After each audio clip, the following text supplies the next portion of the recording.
This was my current frontrunner for Product of the Year for 2025. It's the FiiO K15 DAC, streamer, headphone amp, and preamp. And this is the FiiO K15, a significantly cheaper and slightly simpler DAC, streamer, headphone amp, and preamp.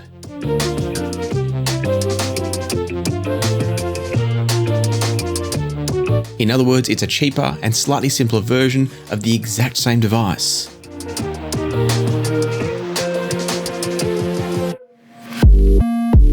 So, did FiiO just knock themselves off the winner's podium? Let's find out. Oh, and there's an important lesson in the middle of this video, so make sure you watch until you get to that moment at least, and you'll know when we get there. At $990 at last check, the FiiO K15 is still incredible value at that price. And so at $599, the very similar K15 looks like a screaming bargain. I've even seen it listed for $549 and not on sale. That appears to be the regular price on some outlets. So that's even more amazing. But as always, nothing comes for free. By saving nearly $400 to get the K15 instead of the K17, you are giving up some features. For example, the K15 doesn't have a DSP chip, which means that whilst it does still have a 10-band parametric equalizer, it doesn't have the full 31 bands available on the K17. The K15 also can't apply that EQ to anything coming into the analog inputs. In other words, the EQ on the K15 will only apply to digital inputs, such as USB, coaxial, optical, the internal streamer, and Bluetooth. The K15 also uses a switching power supply that's built in instead of the linear power supply for the K17, although the K15 does offer you the ability to use an external linear power supply and plug that into a DC socket on the back of the unit. Unlike the K17, the K15 is unable to output its signals to another upstream or downstream DAC, depending on how you look at it, but the point is it has no digital outputs such as coaxial or optical like the K17 does. And it also doesn't have a 12-volt trigger input, so you can't have it switched on by other devices in your source chain. One other tiny feature that you may or may not care about is that the K15 doesn't have the ability to lift the ground, and what that means is there's a little switch on the back of the K17 that lets you lift or connect the ground pin in the power cable, which can sometimes help to remove things like ground hums or ground loops. If you're not familiar with ground loops, they're very annoying, they can be very hard to get rid of, and how you know you've got one is you'll hear a constant 50 Hz or 60 Hz hum, depending on where in the world you are and what sort of power you're using, but you'll get that constant hum in your system that can be really hard to get rid of. So that little switch can sometimes help to get rid of it, and it's not on the K15. And then finally, the K15 is also a little bit less powerful than the K17. The K15 will output 3 watts into 32 ohm headphones or earphones, and the K17 will output 4 watts into 32 ohm headphones or earphones. Either way, the K15 does still have plenty of power for pretty much anything you're likely to want to plug into it. Oh, and then of course we should also talk about the fact that the K15 uses a different DAC chip or DAC chips from the K17.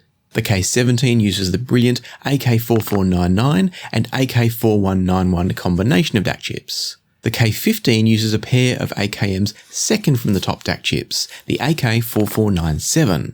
Those can receive and decode the audio from the USB inputs, optical, coaxial, Bluetooth, and even the onboard streamer, as well as a USB input for things like hard drives or thumb drives with music stored on them. So you can play those back through the onboard controls using the touchscreen on the K15, just as you could with the K17, and all of those different digital sources will go through those AK4497 DAC chips. And in case you're not already aware of this from the K17, the streamer that's built into the K15 is only good for Roon or AirPlay. There's no Tidal Connect, Spotify Connect, Cobas Connect. There's not even DLNA services available on the K15 or the K17.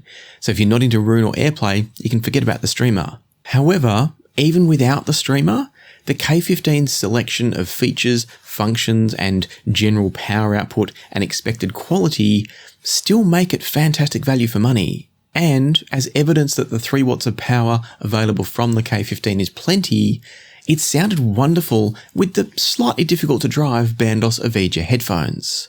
The K15 controlled them with authority and precision, and it produced impressive separation and clarity via the Avija headphones.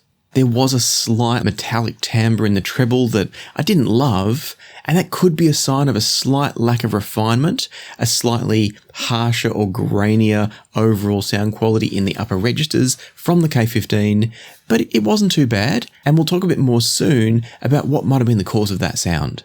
While we're talking in general terms though, another area of a slight limitation from the K15 for me was that whilst the soundstage is nice and wide, it doesn't have a great deal of depth or layering in it. And that's not uncommon for lower priced gear. It's very rare to find affordable products that can deliver a deep and expansive soundstage. Width is never a problem, depth and layering, it often is.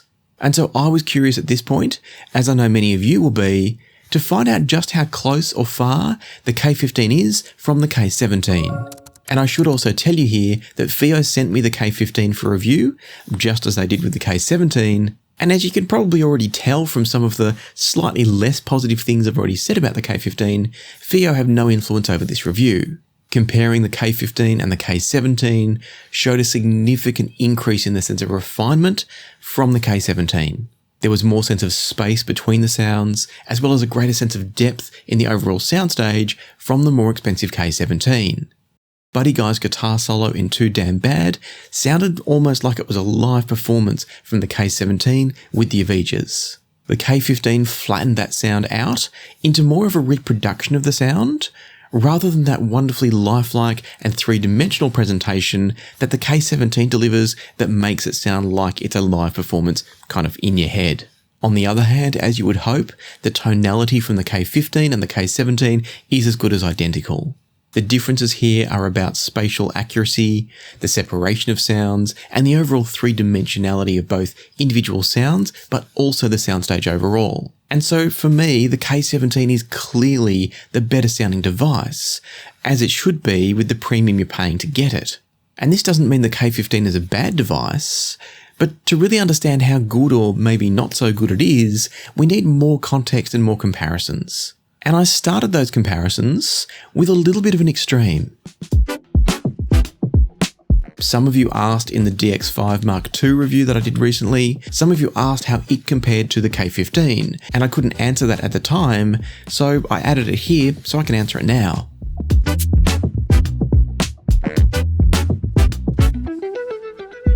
And what shocked me to hear was that the DX5 Mark II actually sounded better than the K15, despite costing a whole lot less. It's about $299 off the top of my head.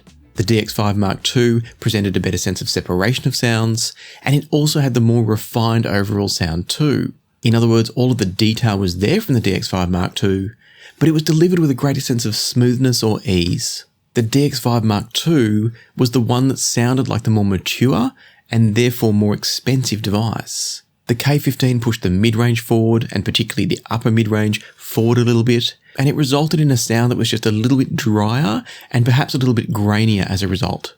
And I think that tiny sense of graininess also contributed to the K15 sounding a little bit less separated, like things were more kind of clustered together in the soundstage, less clearly defined in space from the K15. That and the graininess also made it sound less refined. But that's about the time that I also made a discovery.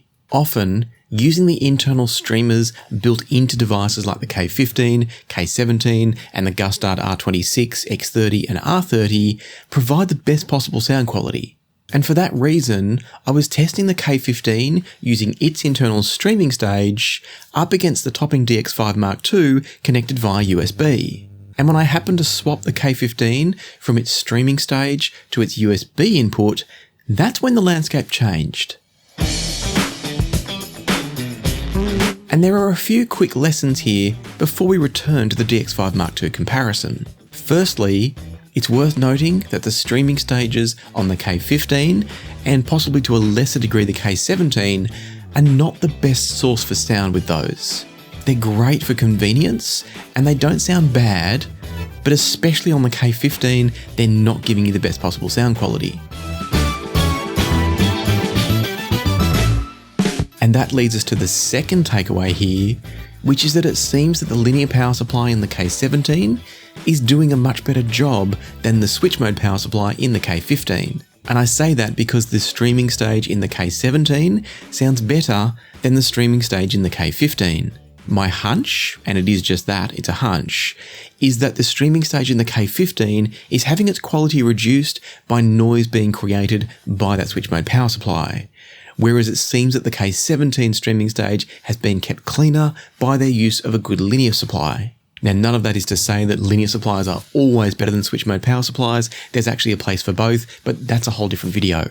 And the reason for me saying that the K17 supply is better comes down to the fact that when you go from the K17 streamer to the K17 USB input, the differences are much more minimal than they are on the K15. Unfortunately, I don't have a spare 12-volt linear power supply to plug into the K15 and test how it performs with that, because that would have been really interesting. And so let us know if you've got the K15 and you've tried it with both its internal power supply and an external linear power supply, which one sounded better? Could you hear a difference? Let us know in the comments. And so now the final lesson to take away from this section of the video, before we get back into the DX5 Mark II comparison, is that it's important to always judge a device like the K15 with its best possible input.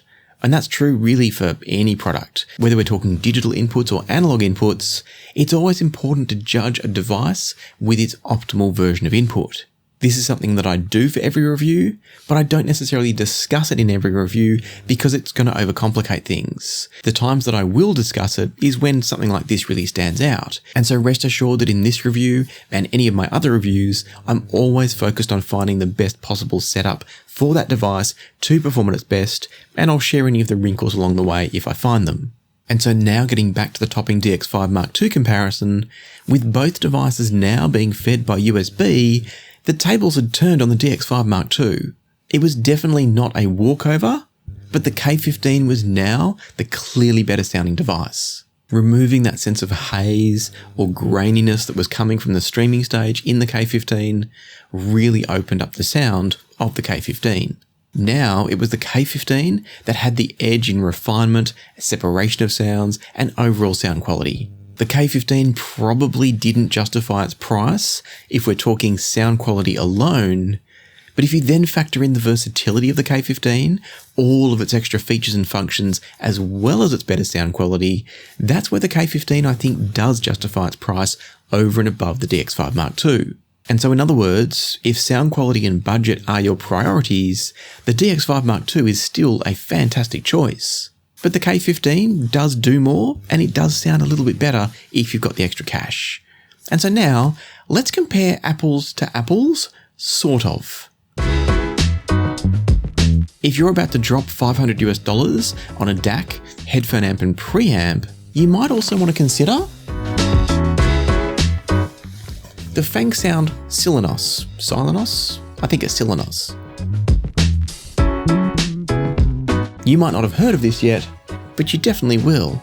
I have reviews of the Silenos and the larger Ariadne headphone amp coming soon, so be sure to subscribe to catch the reviews of these guys and also the Gustard X30 and R30 that I mentioned earlier, because there's some really juicy stuff coming up. For now though, the Silenos here is a $460 US DAC, headphone amp and preamp that's using an R2R DAC. It's much more basic than the K15. There's only a USB-C input for digital or a pair of stereo XLR inputs for an analog input. And then there's no EQ, no balance controls, no streaming, or any of the other options and functions that the K15 offers. Basically, the Silenos is a sound-focused device. The K15 I would describe as a sound and feature-focused device. And they also both sound different, the Silenos and the K15. The Silenos has what I would describe as a more organic sound than the K15. And I'll explain exactly what I mean by that in just a moment, but I want to stress to start off with that the sound quality in general terms between these two is very, very similar. In other words, they sound different, but I wouldn't say that one is clearly better or worse than the other. They're just different. Where the Silenos might be preferable to some people is that it produces a more three-dimensional and lifelike presentation of the soundstage and the individual sounds within it. It also has a slightly warmer and weightier overall sound. I wouldn't describe it as thick in any way, but it's definitely a bit more tangible or palpable than what you get from the K15. On the other hand, the K15's more neutral character, and I don't like the term neutral because it suggests it's correct, and we don't know what correct is, but many people would describe the K15 as being more neutral, and in doing so, or in being so, it does tend to bring forward a little bit more sense of texture or detail in the sound compared to the Silenos. And so recognizing that there's not a huge amount of sonic performance to separate these two, in other words, it's more about the sonic character that you prefer and whether you want the extra features and functions of the K15, the way I'd split these is that if you want extra controls and functionality or a very neutral sound, the K15 is clearly the choice. The Silenos is the choice if you prefer a more three-dimensional sound and what I would consider as a more lifelike presentation. And then if you are thinking that the Silenos sounds more like what you're interested in, then be sure to subscribe, as I said before, because the Silenos does have a few quirks that we need to talk about in more depth. So hit the subscribe button, but for now, focusing just on the K15, the question remains, does the K15 knock the K17 off its perch as my frontrunner for product of the year this year? And you can probably already work out where I'm heading with this, but just in case you can't, no, the K15 does not beat the K17 in my opinion. Even if you're comparing the K15 and the K17 both via USB-C input, the K17 is still significantly better than the K15. The K17 is still exceptional value for money in terms of its sonic performance and its features and functions. The K15 still is very, very good, and it's still a highly versatile and very well priced product for what it offers. It just doesn't reach the heights for me of where the K17 goes. And so if you're choosing between the two, the K17 is the better choice in my opinion. But if your budget doesn't stretch that far and you like everything else that I've said about the K15, it's an excellent, excellent product in terms of sound quality, except maybe the stream is a bit secondary to that.